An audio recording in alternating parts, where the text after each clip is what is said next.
Hi there. Today we are going to discuss uh,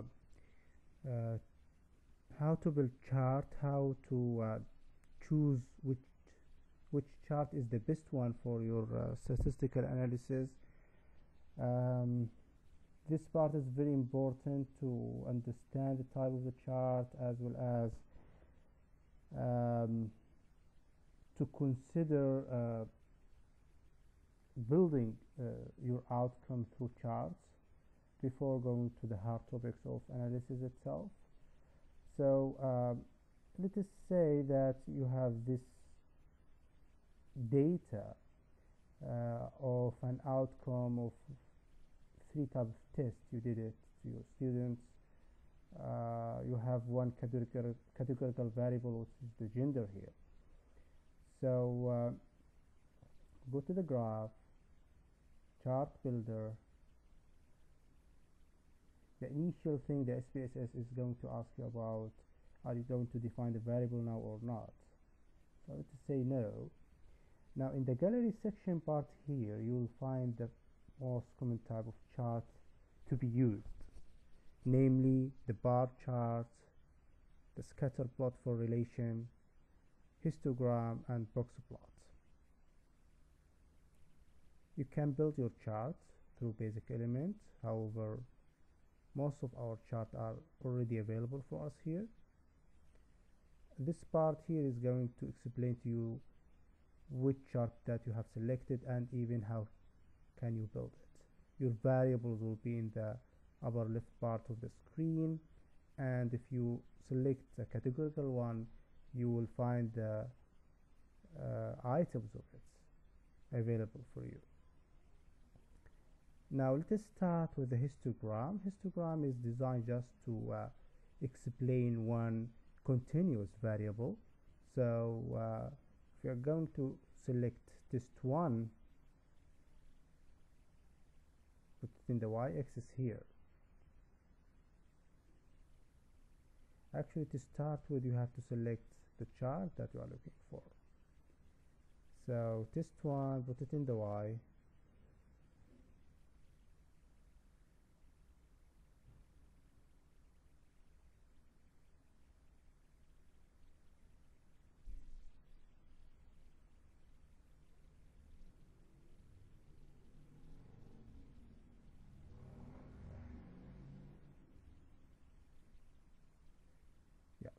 So you have the results of initial outcome that you have. You are telling SPSS that you are dealing with histogram, not percentage. You can go with histogram. And you need it as a bar shape, not I-beam or whisker. You can reset if you want. You can select the stacked histogram, where you have an additional variable to your continuous one.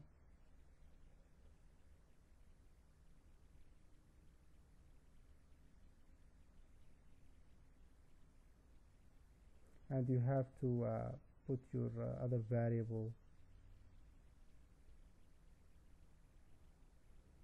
the other part. By the way, you can change the way SPS is showing the other variable, whether through color or better. Go back to color. So in general, histogram are for continuous variable, and it shows the frequencies. Now if you go to reset, we can go to the bar or box plot. Actually, box plot here is very essential in exploring your data.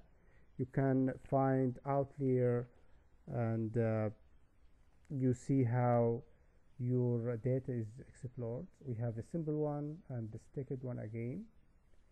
So if you're going to select the simple one, again put the test one in the axis part.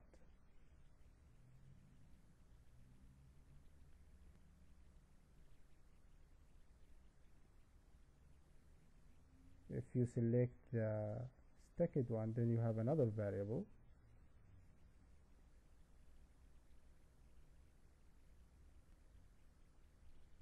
Again, you can go with color or pattern.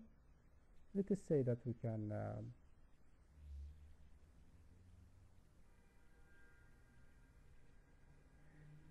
now for bar you are looking for means. So there is simple, clustered, stacked one, and you have the error bar. So if, let us say I have selected the simple one.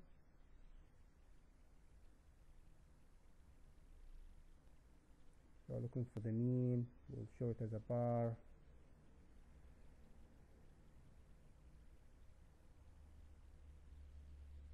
You can put your second variable in the x1, so you have male and female and the outcome of that test. You can change it if you want with test 1.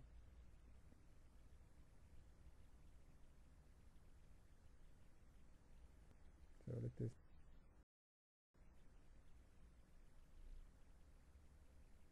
you can go for OK and you'll find it in the output.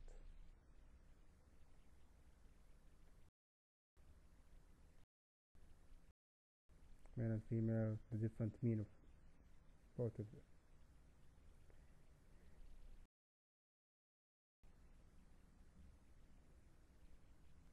Now if we go again to the bar one,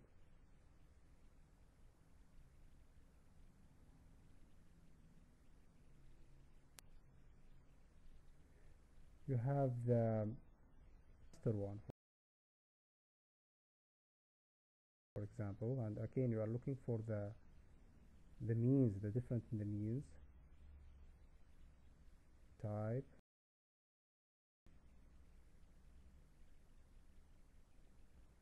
and you have a second variable here. Go OK, we go to the outcome there. We have two treatments, the different mean between them, and then with second variable. And do the bar chart to different mean and different tests or repeated tests. So we can select all of them.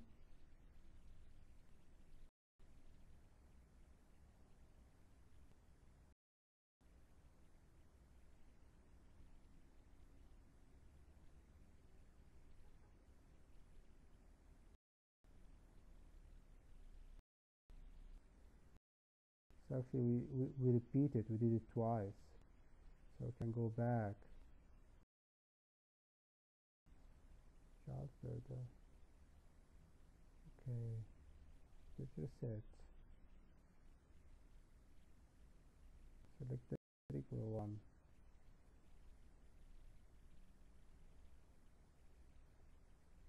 Yeah, I'll tell him that there is more than one. So we have 3 types of them. Go to the output. We have the different mean between them. So whether you are looking for improvement or the different mean are very, very obvious there. Now I'm going to stop here and we'll continue later on with the scatter plot in different